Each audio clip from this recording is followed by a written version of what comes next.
بسم اللہ الرحمن الرحیم۔ السلام علیکم۔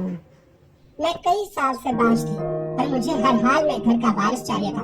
مجھے ڈر تھا کہ کہیں میرا شوہر دوسری شادی نہ کر لے۔ یوں میں نے ایک کھیل رچا اور چالاکی سے ایک لڑکی کے گھر ساس بن کر اپنے ہی شوہر کا رشتہ لے کر گئی اور بات پکی کروائی۔ اور جب نکاح ہونے لگا تو میں نے چپکے سے صحرے کے پیچھے اپنا پاگل دل چھپا دیا تاکہ وہ اس لڑکی کو بیاہ لائے اور جو بچہ جنم لے وہ میں گود لے کر اس لڑکی کو چلتا کروں۔ میں دھوکے سے اسے بیاہ لائی اور ایک کمرے میں بند کر دیا تاکہ وہ کسی کو سچ نہ بتا دے۔ جس دن اس نے بچہ جنم دیا تو میں بہت خوش ہوئی اور جب ہی اس بچے کو گود میں اٹھانے لگی تو اس کا نظر پڑتے ہی ہوش فنا ہو گئے، کیونکہ وہ تو میری ہی شوہر، میرا نام آسیہ ہے اور میری شادی گاؤں کے ایک بہت بڑے زمیندار سے ہوئی تھی۔ میں پاس والے گاؤں کی سب سے خوبصورت لڑکی تھی اور ایک امیر باپ کی اکلوتی بیٹی۔ میں نے اپنے والدین کے گھر میں حکمرانی کی تھی اکلوتی بیٹی ہونے کی بنا پر۔ کسی شادی میں چودھری اسفند کے سب سے بڑے بیٹے نثار کی نظر مجھ پر پڑی تو پلٹنا ہی بھول گئی۔ انہوں نے مجھے پسند کر لیا اور فوراً میرے گھر رشتہ بھیج دیا۔ اس کے والدین رشتہ لے کر آ گئے کیونکہ انہیں بیٹے کی خوشی عزیز تھی۔ یوں ہماری شادی ہو گئی۔ شادی کے چند سال بعد ہی میری ساس دنیا سے رخصت ہو گئی اور اس کے بعد سسر بھی بیماری کی وجہ سے فوت ہو گئے۔ اب حویلی میں میرا شوہر اور میرا چھوٹا بیٹا تھا۔ میرا شوہر بھی مجھ سے 3 سال چھوٹا تھا۔ یوں تو زندگی خوشحال گزر رہی تھی اور نثار مجھ پر جان نثار کرتے تھے، لیکن ہمارے ساتھ قدرتی حادثہ یہ ہو گیا کہ ہم دونوں میاں بیوی کو شادی کے بعد کئی سال تک اولاد نہ ہوئی۔ ان 5 سال میں میں نے تمام حویلی پر قبضہ کر لیا تھا۔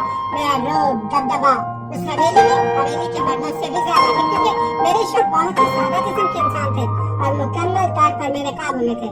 میں جیسا کہتی وہ ویسا ہی کرتے تھے۔ مجھے شروع میں کوئی خوف نہیں تھا، لیکن جیسے جیسے وقت گزرتا گیا میرے اندر ایک خوف بیٹھ گیا، یہاں تک کہ میری شادی کو 12 سال ہو گئے۔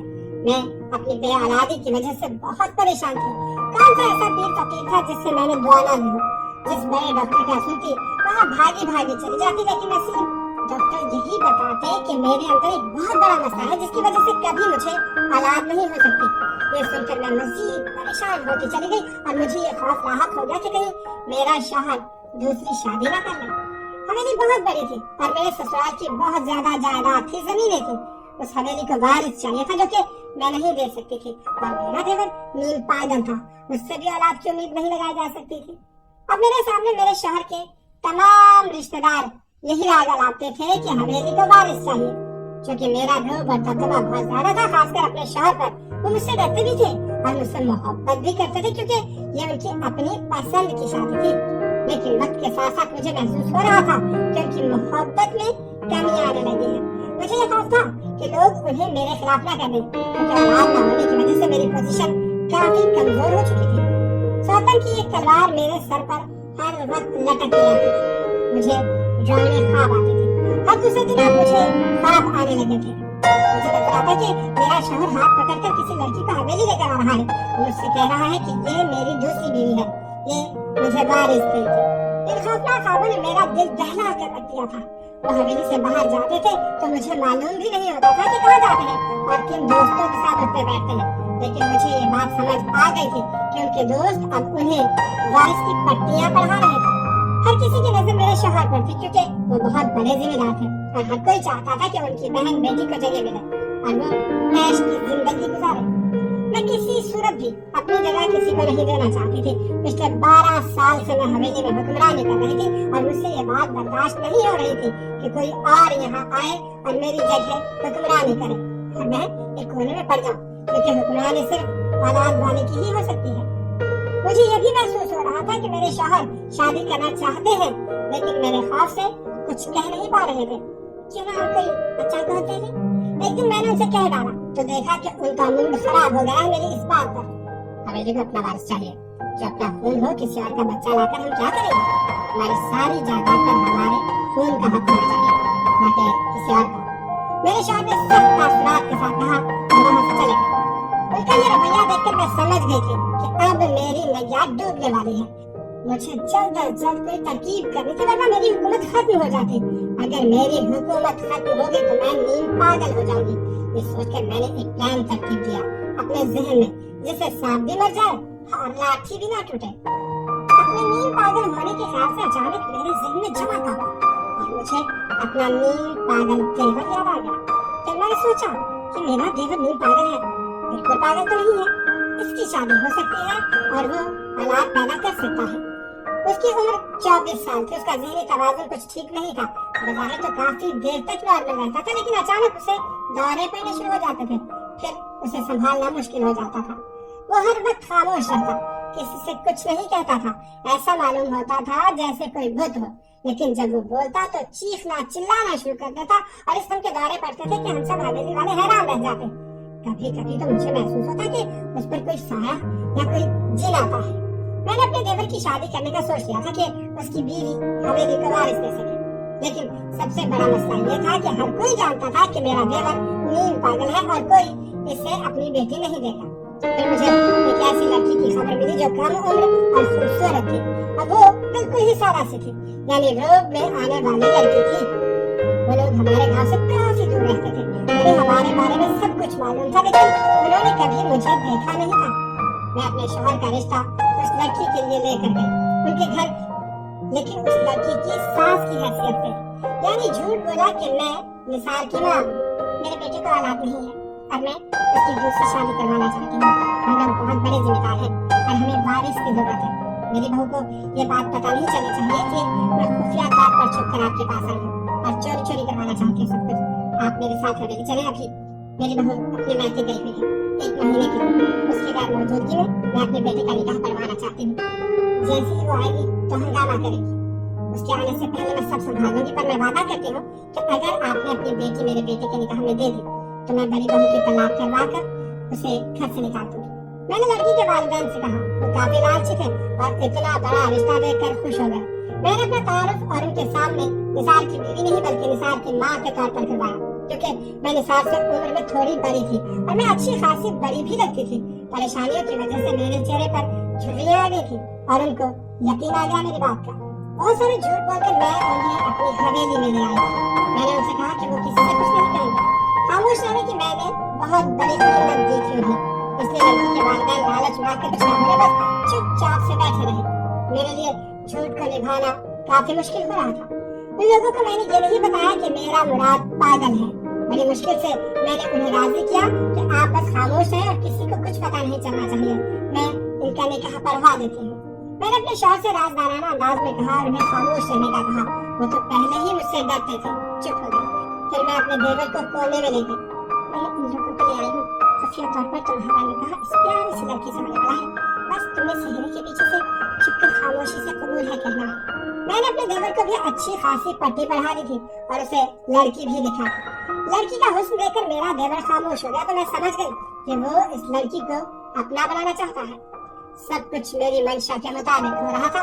मेरा शौहर खामोश था, मेरे देवर ने भी हंगामा नहीं किया। मैंने फौरन मौलवी साहब और गवाह बुलाया। जैसे ही निकाह का वक्त करीब आया, मैं अपने देवर को सेहरा बांध कर बैठा दिया। उसका चेहरा नजर नहीं आ रहा था। लड़की के वालिदैन समझ रहे थे कि सेहरे के पीछे निसार है, लेकिन सेहरे के पीछे मेरा पागल देवर था। उस लड़की का निकाह मेरे देवर से हो गया था। फौरन इस लड़की के वालिदैन को चलता किया और चौकीदार से कहा कि आइंदा ये दोनों यहाँ पर नहीं आने चाहिए, और अगर ये दोनों हवेली में आना भी चाहे तो इन्हें धक्के देकर बाहर निकाल दीजिएगा। उन दोनों मियां बीवी का दाखिला ममनू है हवेली में। इस तरह से लड़की के वालिदैन का पत्ता भी मैंने काट दिया। अब लड़की की बात थी। मैंने काफी पट्टियां पढ़ाकर अपने देवर को लड़की के साथ भेज दिया उसके कमरे में। सुबह होते ही मेरा देवर कहीं निकल गया और वापस नहीं आया, वो लापता हो गया था। मुझे बहुत परेशानी हुई। मैंने अपने शौहर से बात की तो वो मुत्तमिन थे, बोले आ जाएगा, जाना कहाँ है उसने, शायद वो चाचा घर पे घर गया। मैंने देखा लड़की बेहद खूबसूरत है और सादा सी है। मैंने उस पर मुकम्मल तौर पर तबाह कर दिया था। उस नई लड़की का नाम नजमा था। नजमा की हैसियत हवेली में एक मुलाजमा से ज्यादा नहीं थी। भला मैं कैसे बर्दाश्त कर सकती थी कि मेरी देवरानी मेरे बराबर आकर खड़ी हो जाए। लेकिन देवर के लापता होने से मैं थोड़ी सी परेशान हो गई। निकाह की सुबह वो चला गया था और इसके बाद से 1 महीना होने को था, वो वापस नहीं आया। महीने के आखिर में मुझे पता चला कि मेरी देवरानी उम्मीद से है, तो मैं बहुत खुश हुई। मैं जैसा चाहती थी वैसा ही होता जा रहा था। हवेली को उनका खून अपना वारिस मिलने वाला था, जैसे कि मेरे शौहर की ख्वाहिश थी। आपने कहा था कि हवेली को अपना खून चाहिए वारिस के तौर पर। अब नजमा वारिस देने वाली है हवेली को। कि ये बच्चा मैं खुद पालूंगी, ये बच्चा मेरा होगा, वो आप लोगों का अपना खून भी होगा और वारिस भी होगा। मैंने अपने शौहर से कहा तो वो खामोश हो गए। उन्होंने मुझे कोई जवाब नहीं दिया। न जाने क्यों उनकी ये खामोशी मुझे किसी तूफान का पेश खाना लग रही थी। फिर मैंने दिन गिनने शुरू कर दिए कि कब वो बच्चा पैदा होगा और कब मैं उसे अपनी गोद में लूंगी और फिर उसके बाद मैं अपनी देवरानी को भी हवेली से निकाल बाहर करूंगी। मेरा देवर तो निकाह के दूसरे दिन चला गया था, तब से लेकर लापता था। मेरे शौहर ने बहुत तलाश किया लेकिन उसका कोई पता न चल सका। पर मुझे देवर के लापता होने से कोई फर्क नहीं पड़ता था। मुझे बच्चा चाहिए था और वो मुझे मिल रहा था। 9 महीने तक मैंने अपनी देवरानी को कैद करके रख दिया। उसके खाने पीने का ख्याल रखा लेकिन उसे किसी से मिलने नहीं दिया। उसके वालिदैन एक बार उससे मिलने आए थे लेकिन मेरे मुलाजमी ने धक्के देकर उन्हें निकाल दिया और कहा कि आइंदा यहाँ मत आना। फिर वो दिन भी आ गया जब इंतजार की घड़ियां खत्म हुई और मेरे देवर का बेटा दुनिया में आया तो मैं खुशी से फूले न समा रही थी क्योंकि मेरी गोदभरी हो गई थी। मैंने फौरन बच्चा छीन लिया अपनी देवरानी से और उसे कैद कर दिया और मुलाजमा का पहरा लगा दिया कि ये भागने ना पाए क्योंकि इसने अभी बच्चे को दूध पिला था। लेकिन एक अच्छी बात मैंने महसूस की कि उससे ज्यादा मेरे शौहर खुश हुए हैं उस बच्चे की पैदाइश पर। वो सारा दिन छोटू को गोद में उठाए रखते थे, उससे बातें करते थे और मैं हैरान होती थी। मैं खुश और मुतमिन थी कि चलो मेरे शौहर ने छोटू को अपना बेटा मान लिया है और हमारी जिंदगी मुकम्मल हो गई। छोटू हर वक्त मेरे पास रहता था लेकिन दूध की वजह से मुझे उसे नजमा को देना पड़ता था मजबूरी में। नजमा अपने बच्चे के लिए तरसती रहती थी लेकिन मैंने उससे कह दिया था इस बच्चे के बारे में सोचे भी नहीं। फिर एक दिन मुझे ख्याल आया कि क्यों ना मैं छोटू को डिब्बे वाला दूध दूं और नजमा को चलता करूं यहाँ से। मैंने डॉक्टर से मशवरा करके छोटू के लिए डिब्बे वाला दूध शुरू किया और अब नजमा की मुझे कोई जरूरत नहीं थी। चल अब निकल यहाँ से, अब तेरी यहाँ कोई जरूरत नहीं है और आइंदा अपनी शक्ल न दिखाना। मैं नजमा को घसीटते हुए बाहर की तरफ लेकर जा रही थी कि अचानक से मेरे शौहर अंदर दाखिल हुए और उन्होंने ये सब देख लिया मगर मुझे उनकी परवाह नहीं थी। मैं ऐसे दराज से हवेली के मकीनों के साथ यही सलूक करती आ रही थी और मेरे शौहर चुपचाप खामोश तमाशा ही बने देखते आ रहे थे। ये क्या कर रही हो आसिया तुम? जिंदगी में पहली बार मेरे शौहर गुस्से से दौड़े थे तो मैंने फटी फटी आंखों से उनकी तरफ देखा। आप इस लड़की की वजह से मुझ पर चिल्ला रहे हैं? मैंने गुस्से से कहा। तुम इसे इस हवेली से नहीं निकाल सकती हो क्योंकि ये हवेली के वारिस की मां है। मेरे शौहर ने चीखते हुए कहा तो मैं हैरान हो गई। वो आज पहली बार इतना चीख कर मुझसे बात कर रहे थे। हवेली के वारिस की मां मैं हूं, इसकी यहाँ कोई जगह नहीं है। मैंने उनसे भी ज्यादा ऊंची आवाज में कहा तो ऐसा लग रहा था कि हवेली के दरो दीवार मेरी आवाज से कांपने लगे हैं। ये ना सिर्फ हवेली के वारिस की मां है बल्कि हवेली के मालिक की बीवी भी है। शौहर ने गुस्से से कहा उस पागल मुराद को आप हवेली का मालिक कह रहे हैं? हवेली के मालिक सिर्फ आप हैं। मैंने जवाब दिया हाँ हवेली का मालिक मैं हूँ और ये मेरी बीवी है। उस दिन इसका निकाह मुराद से नहीं मुझसे हुआ था। सेहरे के पीछे मुराद नहीं था बल्कि मैं था और ये बच्चा जो पैदा हुआ है ये मेरा अपना खून है। मेरे शौहर ने कहा तो इस इंकिशाफ पर मैं इतनी हैरान हुई कि जिंदगी में कभी ना हुई थी। मैं सारी जिंदगी लोगों को धोखा देती रही और अब मेरे साथ ही धोखा हो गया था। ऐसा नहीं हो सकता, आप झूठ बोल रहे हैं। मैंने सबकी तरफ देखते हुए कहा। तमाम मुलाजिम मुझे देख रहे थे। मुझे ऐसा महसूस हो रहा था कि मेरे सवाल का वक्त शुरू होने वाला है।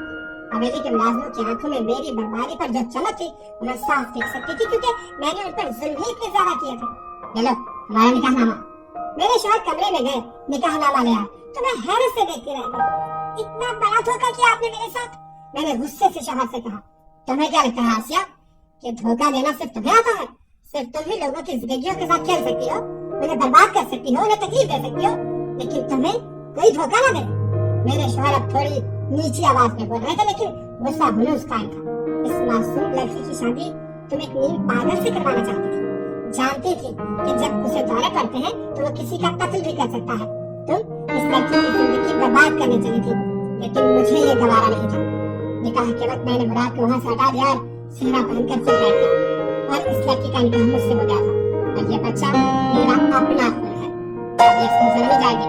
इस घर से जाने का वक्त अब तुम्हारा आ गया है। मेरे शौहर ने कहा तुम निकालोगे मुझे इस हवेली से? तुम? मैं अपने शौहर का गिरबान पकड़ने के लिए आगे बढ़ी तो किसी चीज से टकराई और शीशे की मेज पर मेरा सर लग गया और इसके बाद मेरी आंखों के सामने अंधेरा छा गया और मुझे कुछ याद नहीं रहा कि मेरे साथ क्या हुआ। जब मेरी आंख खुली तो मैं हॉस्पिटल में थी। मेरा शौहर कहाँ है? सामने खड़ी हुई नर्स से मैंने पूछा। नर्स फौरन वहाँ से चली गई और भागकर बड़े डॉक्टर को बुला लाई। चोट लगने के बाद आप कोमा में चली गई थी।